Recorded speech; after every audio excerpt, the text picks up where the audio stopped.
The a-hole for not wanting to live with a newborn? In May, my 23 male brother Louis, 16 male, shocked us all by telling us that his girlfriend, 16 female, was pregnant. Our parents were far from supportive. After many arguments, my mother made him leave and our father refused to take him in.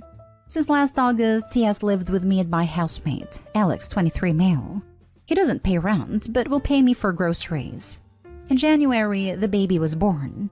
My nephew lives primarily with his mother, who Louis sees every day after school, and on the weekends he comes to my flat.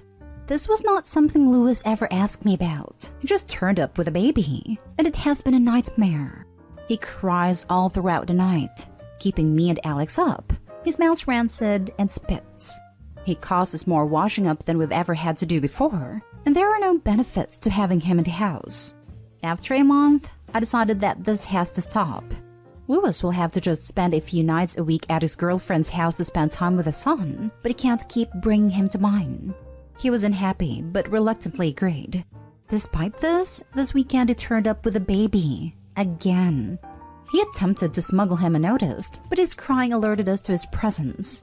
Louis told me that his girlfriend had refused to agree with my idea, and had forced him to take the baby home with him. When he came back from the baby's mother's on Monday, Alex and I told him in no uncertain terms that if he brought the baby here again, he would no longer be welcome. We both work shifts, so sometimes we don't get back until 4 or 5 in the morning, and we need to sleep. At first, Louis refused to respect this and argued, but he has since reluctantly agreed and told his girlfriend that their son is unwelcome here. His girlfriend wasn't happy with us and is taking it out on him. I know that they are young, exhausted, and stressed all the time, so I feel bad for making Louis's life even harder. But his burden quickly became our burden too, and that was not something I nor my housemate agreed to. I feel like if we had had a chance to come to an agreement before the baby actually arrived, maybe this would have been easier. But Louis never spoke to me about it. Am I the a-hole? Edited to add, we never thought that him living here would be a long-term solution. His girlfriend's father tried to set them up with the flats before the due date, but that fell through. We tried speaking with our mother about charging him rent, but she refused to let him move back in. Now for the top comments. No a-holes here. Your brother is young and I respect him for stepping up, but he does need to understand his child shouldn't be affecting your life. The only a-holes here are your parents who believe it's okay to kick out their minor child. I respect him too. We know of people who were made single parents at 18 because of similar situations. Yeah, I didn't expect my mother to stick to that. I always thought she'd let him back in. You really need to tell your parents that kicking out their minor child with zero support can actually be illegal in some states as child mistreatment, provided you are in the States. I hope you call CPS on your horrible parents. To add, I think you are in the UK. I think it's still illegal there. Not the a-hole. The actual a-holes in this situation are your parents. He's their child and their responsibility. And since they didn't teach him to know better than to knock up his girlfriend at 16, the baby's their responsibility too. It would be optimal if you and Alex could talk to him now and work out a solution to this, so Louis can still bring your nephew home sometimes, but not required. I will note that someone needs to help those kids with how to do childcare. If the baby smells rancid and if he's crying that much, there may be a medical issue. But if there is, it may or may not be solvable in a way that isn't just he'll grow out of it eventually. Babies should not smell rancid. Babies should smell delightful unless they just pooped, and then they should be cleaned and smell great again. They do know babies have to be washed, right? Yeah, sex education seems to be awful here. My mother knows 2 girls who had kids at 17, and now my brother has a son at 16. It's likely to be that this house is not baby-friendly. At his girlfriend's, they have loads of stuff to care for him. Here, we have nothing, so it's likely not the best environment. I have no idea what they do or don't know, to be honest. I have brought up the smell before, but he gets defensive.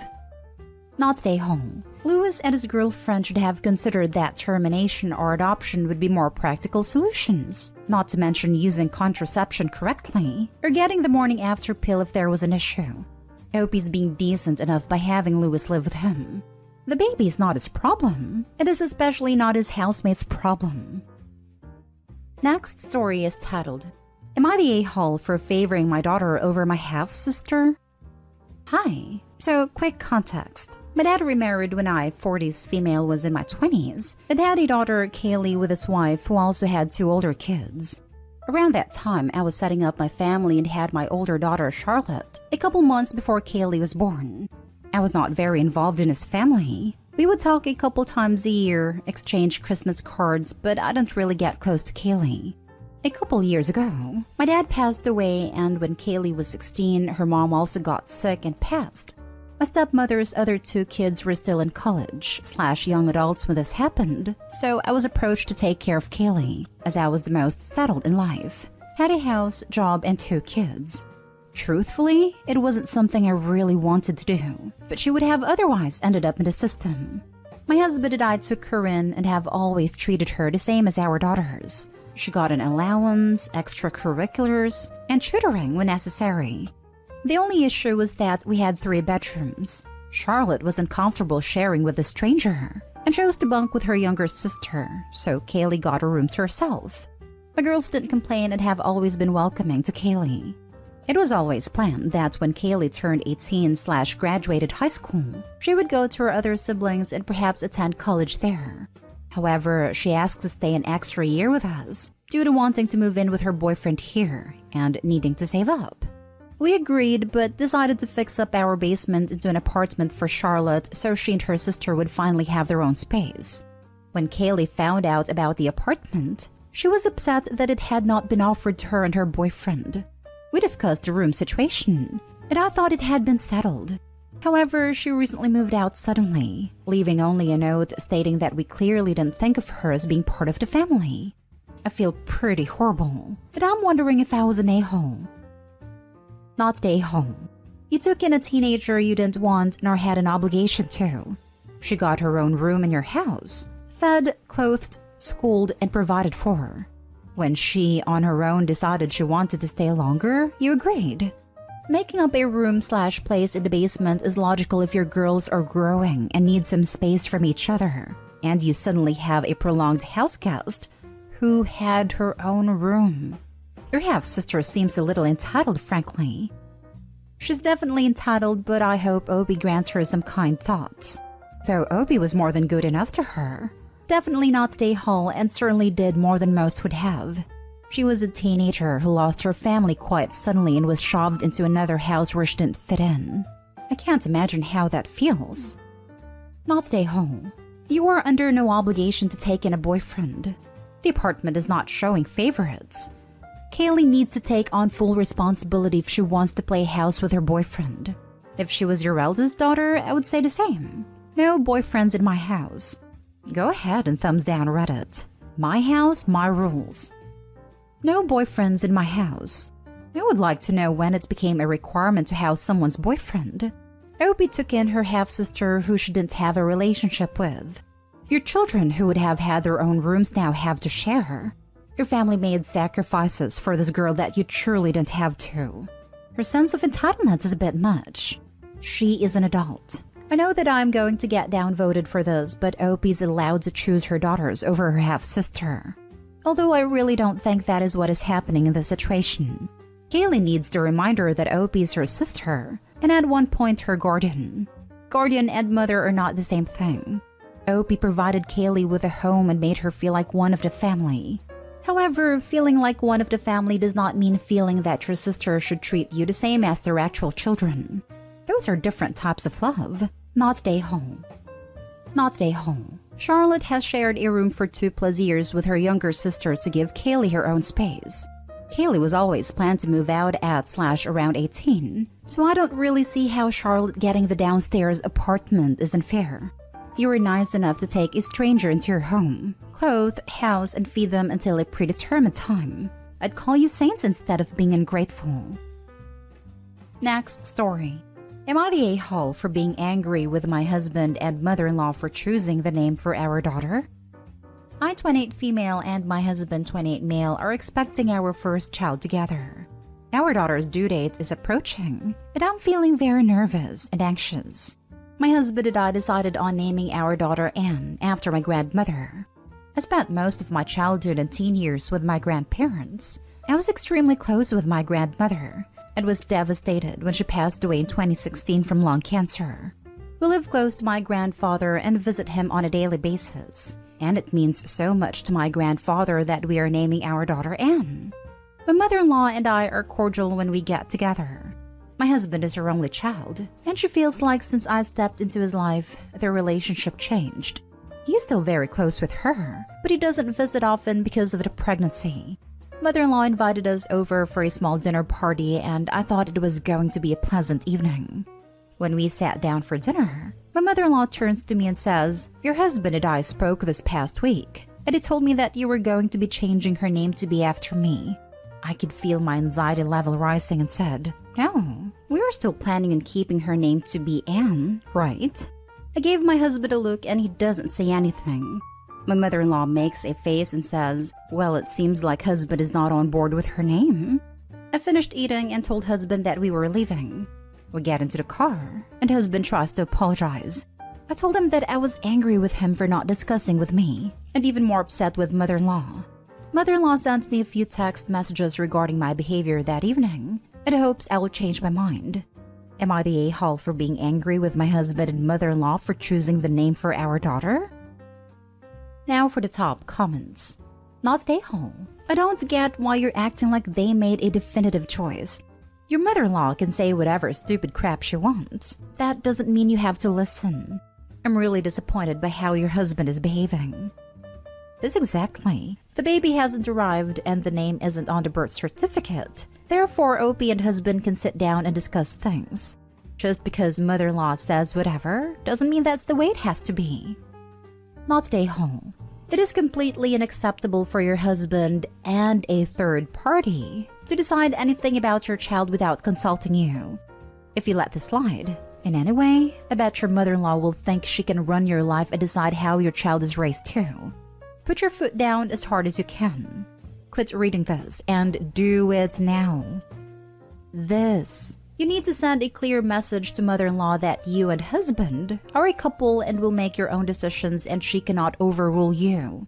You don't want this to be the start of many announcements of mother-in-law's changes in the future. Not a-hole. Tell the nurses in the delivery room not to let your husband sign the birth certificate. Also, this may be the start of her bulldozing your husband. I suggest r/just no mother-in-law. Not a-hole. You already agreed. Don't sign the birth certificates without the right name on it, and make your wishes known to the nurses ahead of time. Definitely going to be doing that. I'm worried that husband will try to tell them a different name while I'm in labor. Now for the last story. Am I the a-hole for getting offended at my husband's suggestion that I only take 2 weeks of maternity leave? I, 25 female, am currently 25 weeks pregnant with my husband, 34 male, and I's first child. We have been together for 5 years, married for almost 2. Baby is growing on track. We've already painted the nursery and my mother-in-law is excitedly planning the baby shower. I have a full-time office job while he has been working from home since the first lockdown. We were talking about our parental leaves and we agreed that we wouldn't take it simultaneously. We were good until I said, "Do you want to do 2 weeks first, then I do mine, then you do 6 weeks after?" I just stood silently staring at him for 5 minutes.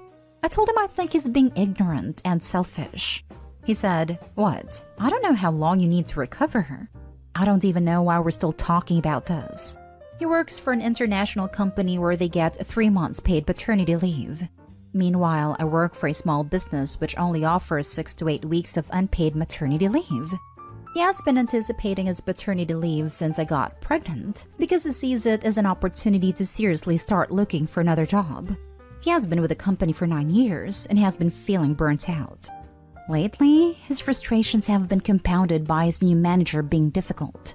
I've been very supportive of his goal of finding a job where he can be fulfilled and appreciated, as I can sense that he's not happy at his job anymore. He also said that his current company will be considering him for a better position once he gets back from his paternity leave, so that gets him kind of excited. We have a 6-figure income combined. I paid a mortgage while he takes care of the other bills. We have money in the bank, stocks, cars paid off. I don't think my maternity leave being unpaid is an issue because my savings could cover the 2 months that I wouldn't get a paycheck. I didn't talk to him after his remark. He went to play video games on his computer while I folded his clothes. I slept on the couch and still have not talked to him at breakfast. He tried talking to me as I was about to leave for work, but I just noped out of the house. I am upset that he doesn't think that I deserve to get some downtime after giving birth to recover and spend time with our kid.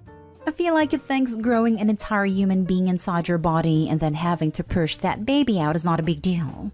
Maybe because I never complain about anything. I do 90% of the chores around the house, even carrying laundry from our bedroom at the top floor down to the basement to get them washed, then back up the stairs to get them folded and put away.